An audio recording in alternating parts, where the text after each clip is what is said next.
Good morning, and welcome to Morning Gospel Fuel with Mr. G. It is Wednesday, February 24th, the feast day of Saint Adela of Normandy. And she was a daughter and princess of King William the Conqueror.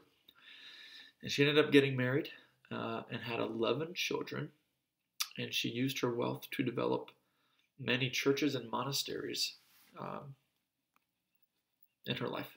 And I think after her husband passed away, she had joined a convent and became a nun. Well, anyway, just another example of how God can use both the poor and the wealthy to serve Him and His kingdom. So let's move on to the Gospel of today, which is from Luke chapter 11, verses 29 through 32. Let's begin in the name of the Father, Son, and Spirit. Amen.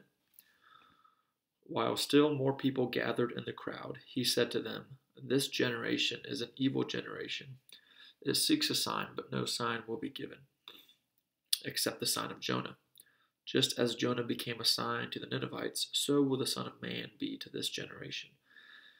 At the judgment, the queen of the south will rise with the men of this generation, and she will condemn them, because she came from the ends of the earth to hear the wisdom of Solomon. And there is something greater than Solomon here. At the judgment, the men of Nineveh will arise with this generation and condemn it, because at the preaching of Jonah they repented, and there is something greater than Jonah here." Okay, what do we got going on today? I don't know. Let's see. So we've got the demand for a sign in Luke's gospel, of which people continuously seek signs whenever signs actually have been given, but they just fail to recognize them, which is very common, amongst me, amongst you, amongst everybody, just how many signs that God brings us. Anything that is good in our life is a sign, because God is all that is good. There's a reference here to Jonah, because, again, God gave signs to Jonah, and he told Jonah to warn the people of Nineveh that he was going to destroy the city due to the city's wickedness. However, Jonah was disobedient to that, and he didn't take that as a sign. He ran away.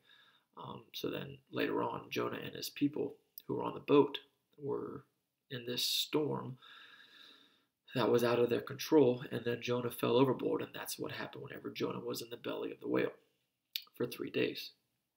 And there's a parallel there, of which Jesus Christ was crucified and died, and he was gone for 3 days, and then he saved his people. So there is a sign, but oftentimes we are disobedient to it. As Jonah was warned as well, but he didn't. And how common is that for all of us? And even in the New Testament, Jesus gave all of his people and all the Pharisees a sign with all these miracles, healings, the multiplication of the loaves, sign after sign after sign, and they keep claiming that there are no signs. They keep wanting more and more and more. So the challenge is, amongst the day-to-day and the hustle and bustle and stresses of everyday life, even during this coronavirus period in this time of history, God is at work. And sometimes I fail to recognize it, and sometimes I'm sure we all fail to recognize it.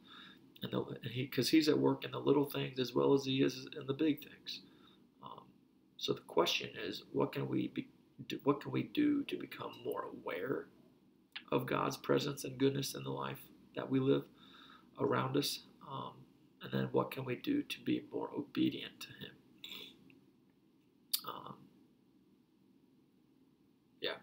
That's a challenge, because if we are obedient, if we are aware, and we are doing God's will, there should be a sense of peace in our hearts,